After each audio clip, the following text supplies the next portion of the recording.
Let's discuss minimum viable apps. I don't know. That's kind of what I'm titling this because I realized when I got the new iPhones, I got rid of all the apps that I had been using because, man, I'm like an app collector. I had so many. If you ever saw the video that I made on how to organize iPad apps, creative ways to organize those, that was a fun video. It was actually pretty popular back in the day. Then like I have a lot of apps.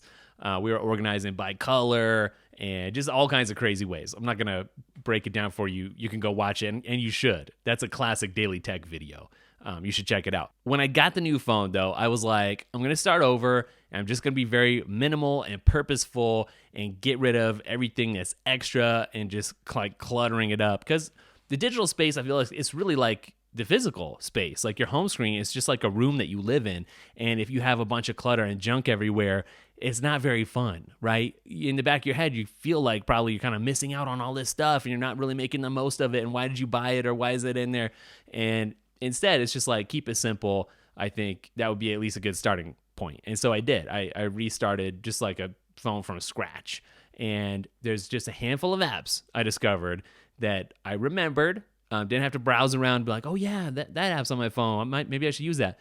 Just that I remembered, went searching for, and downloaded like 5 or 6 apps. And the same thing happens like when an Android company sends me an Android phone or whatever, and there's just a handful of apps that I pop into the store and download and make sure that I have because they're my minimum viable app setup for a phone. And I should add too, these aren't like super flashy. And there's stuff that you would know about. That's why I would never talk about this in like a tips video or apps video on Daily Tech because it's like you've heard about it before. But some of the very best ideas for apps happened a long time ago when the ecosystem was brand new and they really haven't changed. What's useful then is like useful now. And there's exceptions. Like there's cool new innovative apps. And those are the ones that I cover on the main channel for like app videos or whatever. But yeah, I mean, when you hear these, you're going to be like, that's it? You know what I mean? Probably. So there's 3 social apps that I feel like are musts. I have to have those in order to communicate or stay up to date, even if I'm not communicating with certain people. Just, kind of keep tabs on, like see what's going on in the industry or whatever. And then, yeah, to communicate with you guys, technicians, the fans, and, do things like interact, ask questions, polls. It really is fuel for the videos. So can't be without these. And those 3 things are Twitter, Instagram, and YouTube. Like, yawn, right? Boring. Those have been around forever. Twitter, though, like, it's a good testing ground. If there's an idea percolating for some kind of piece of content, I can kind of put something out about it, a tweet that sort of hints at it, and then a small subsection of the technician family around the world sees that, responds, interacts, and it's like, okay, wow, I didn't expect that tweet to kind of take off. Or, oh, yeah, no one really cares. That wasn't very interesting at all, I guess. And so it's kind of a good way to test. It's a great way to just like reach out to people instead of email, instead of text, shoot a DM. That's basically the main way that I collaborate with several other YouTube creators is just in the DMs on Twitter. And then it's also almost like a news outlet for me too, because I'll see like what's floating by, the other stuff that other related, creators are putting out. And I'll let you guys in on a little secret.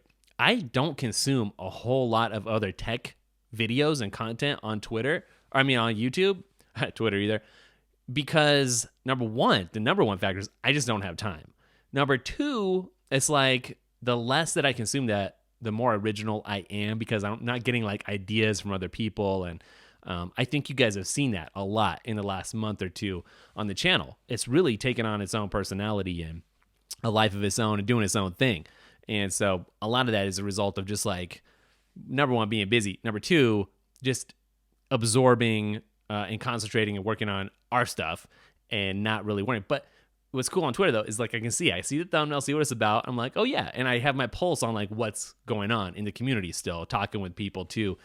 So it's good for that. But Instagram, I feel like I've almost started going to Instagram also for the DMs. Like a lot of people reach out there, other creators and people too, but more for the stories than like the actual posts. Are you guys like that too? Like, do you sit there and just mostly go through the stories and kind of check in? And I still share actual Instagram posts, but really the stories became like the main feature for me. I don't know, but that's another way too. It's almost like a news feed to just kind of keep up on things. And some of the accounts like 1:37 p.m., which is a Gary Vaynerchuk like sub brand or something, he's involved somehow.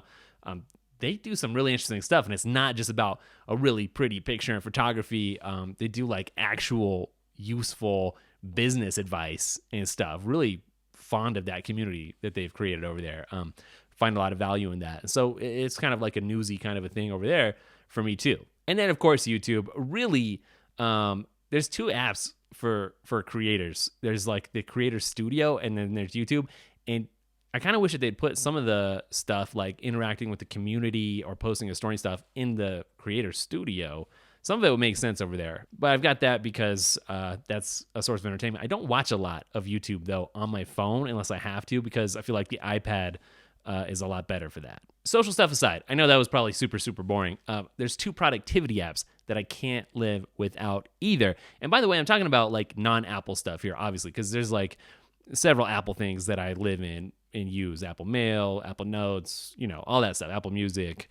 But for non-Apple stuff, something that I use all the time is Trello. You guys probably know about this. It's been around forever too. You see it in some of the videos sometimes, but it's how I stay organized in terms of the content pipeline for Daily Tech, whether it's video stuff, whether it's podcast stuff, whatever it is, it goes in Trello. And I think it's called a Kanban board. Don't know why. I don't know what that means, but it's great. You get a card for like everything that you can put, attach media to, checklists, picture, whatever. It's just, and collaborate with other people, like on the team, by the way. And it's a really great way to just stay organized. And then those cards are like draggable. You can rearrange them, move them around, put them in different lists, different boards. So that's something that basically we chose to use however long ago, and it's just been with us forever. Oh, I know where I got it. A long time ago when Daily Tech was a blog still, I did a couple guest writing things for ReadWrite. It used to be ReadWrite Web. They rebranded as ReadWrite because we were all part of Say Media back then, which I don't even think that's around anymore. If it is, it's in a totally different form. But yeah, they got us on to using Trello. So Trello's cool, and you're not going to believe what this next productivity one is. You're going to be like, that's so lame, but it's Pocket, and it hasn't always been Pocket, which is a read it later thing, right? The Safari read it later doesn't work for me. It's just not full featured enough. I don't actually just want to read it later. I need to interact with stuff because I use it to save articles and organize, research and stuff for content on Daily Tech. And then I go in and then I highlight stuff. I make notes. And I got to organize the stuff somewhere without cluttering up my actual notes program or whatever. And so I recently actually switched to Pocket, back to Pocket. I've been back and forth from Instapaper because Instapaper really doesn't work too good on Android, number one. And as I'm testing other devices, it's just unusable. So many glitches.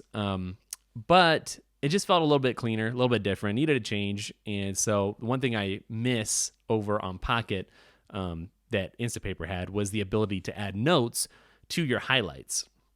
But both of them actually, I wish somebody would come out and I could give you a whole list of things that I wish that either of those apps added for the way that I use it. But it's essential to me. I know it's boring, but it's like one of my go-to things. The last thing that I can think of that's like a must download though when I set up a new device, something I can't live without, is a password management app. And for me, it's been 1Password lately.